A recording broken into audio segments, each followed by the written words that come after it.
Hello दोस्तों, स्वागत है आपका फिर से अपने यूट्यूब चैनल टॉपर्स टारगेट पर।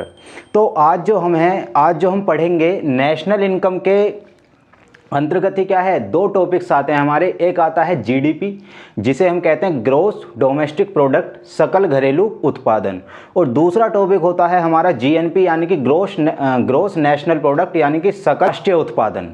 तो आइए पढ़ते हैं हम, और इसी के तहत पहली टर्मिनोलॉजी हमारी जो होगी वो होगी जीडीपी, जिसे हम क्या कहेंगे, gross domestic product. Gross domestic product यानी कि सकल घरेलू उत्पादन। तो अगर हम सकल घरेलू उत्पादन को देखते हैं तो अगर आप समझेंगे, मैंने माना कि ये क्या है, हमारा देश है, ये क्या है, इंडिया है, ये क्या है, इंडिया की क्या है, बाउंड्री है पूरी। तो होता क्या है कि इस इंडिया की बाउंड्री में क्या होगा कि प्रोडक्शन होता होगा। क्या होगा? प्रोडक्शन होगा भाई, उत्पादन होगा। ये है एक इंडिया है पूरा, यानी कि एक देश है, और इस देश में क्या है, प्रोडक्शन होगा। तो जब आप देखेंगे कि ये प्रोडक्शन किसके द्वारा होता होगा, या तो देश के नागरिकों द्वारा होता होगा, या फिर किसके द्वारा होता होगा, गैर नागरिकों द्वारा, यानी कि गैर नागरिक यानी कि विदेशियों द्वारा। तो जब हम किसी एक वित्तीय वर्ष में, किसमें, एक फाइनेंशियल ईयर में, किसी एक वित्तीय वर्ष में, और वित्त वर्ष कब से शुरू होता है हमारा, 1 अप्रैल से 31 मार्च। तो जब हम क्या करते हैं, किसी एक वित्त वर्ष में किसी देश के भीतर जो किसी देश की जो क्या है, जो सीमा है, उस सीमा के भीतर उस देश के नागरिकों द्वारा कितना उत्पादन हुआ है, और उसमें ऐड कर दें विदेशियों द्वारा कितना उत्पादन हुआ है। जब हम टोटल इस प्रोडक्शन को जोड़ देते हैं तो वही क्या हो जाती है, आपकी जीडीपी हो जाती है, यानी कि सकल घरेलू उत्पादन हो जाता है। फिर से मैं रिपीट करता हूं कि किसी देश में क्या है, किसी देश की जो भौगोलिक सीमा है, उस देश के भीतर क्या है, प्रोडक्शन होगा।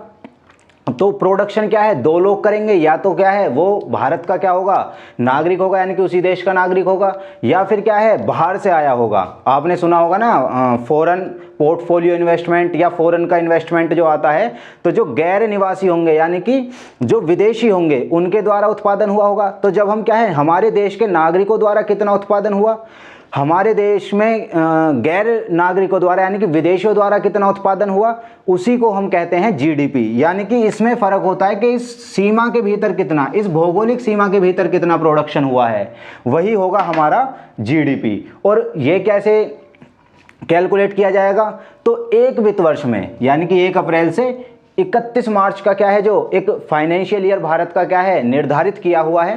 तो इस फाइनेंशियल ईयर में जितना भी उत्पादन हुआ होगा, यानी कि क्या होगा, जितना भी क्या है, उत्पादित, मैं एक बार इसे अच्छे से क्या है, लिख देता हूं तो आप देख लेंगे। तो इसमें क्या लिखेंगे आप डेफिनेशन में, तो किसी देश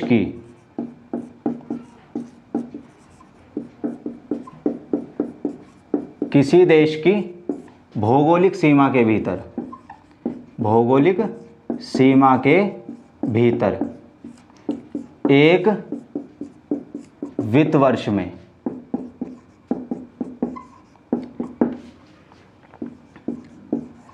संपूर्ण अंतिम वस्तु तथा सेवाओं के उत्पादन का मौद्रिक मूल्य क्या होता है, हमारा जीडीपी कहलाता है, यानी कि सकल घरेलू उत्पाद कहलाता है।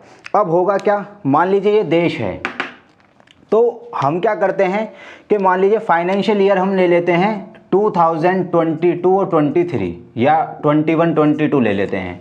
तो यानी कि 1 अप्रैल से 31 मार्च के बीच जितना भी उत्पादन हुआ है, ये आवश्यक नहीं है कि वो चीज़ बिक गई। या क्या है पिछले साल का जो उत्पादन है, यानी कि पिछले वित्त वर्ष का जो उत्पादन है वो इस वित्त वर्ष के उत्पादन में क्या है शामिल नहीं होगा। और 1 अप्रैल से 31 मार्च के बीच क्या है जितना भी उत्पादन हो गया है वो सब क्या है आपका किसी देश के जीडीपी में क्या है शामिल किया जाता है। दूसरा क्या है मैंने यहाँ लिखा मौद्रिक मूल्य यानी कि मॉनेटरी वैल्यू। ये तो मॉनेटरी वैल्यू से क्या मतलब होता है, तो अब ऐसा तो है नहीं कि भाई हम क्या है किसी देश में 100 किलो गेहूँ एग्जाम्पल के तौर पे ले सकते हैं कि भाई किसी देश में मान लीजिए इसमें क्या है 100 किलो गेहूँ, 200 किलो चावल या 150 किलो क्या है आपका दाल, या फिर क्या है कुछ क्या है इलेक्ट्रॉनिक्स इंस्ट्रूमेंट, ये सब क्या है उत्पादन, तो ये सब अलग अलग तो हम नहीं लिख सकते।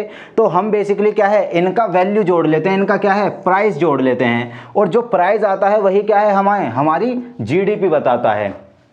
आप सुनते होंगे ना कि भाई आपका क्या है कोई किसी देश की जीडीपी 23.7 ट्रिलियन डॉलर की है या किसी कितने क्या है, वही क्या है मॉनेटरी वैल्यू हमारी क्या है बेसिकली हो जाती है। तो हम क्या है ये मौद्रिक मूल्य में क्या है उसे नापते हैं। और मैंने यहाँ लिखा है अंतिम वस्तु, यानी कि 1 अप्रैल से 31 मार्च के बीच यानी कि फाइनेंशियल ईयर के बीच क्या है जितना भी उत्पादन हुआ है उस देश के भीतर, चाहे वो हमारे देश के नागरिक ने किया हो चाहे वो विदेशी ने किया हो, इससे क्या है कोई फर्क नहीं पड़ता। और टोटल प्रोडक्शन जब आप जोड़ देंगे तो वही क्या होगी आपकी जीडीपी होगी।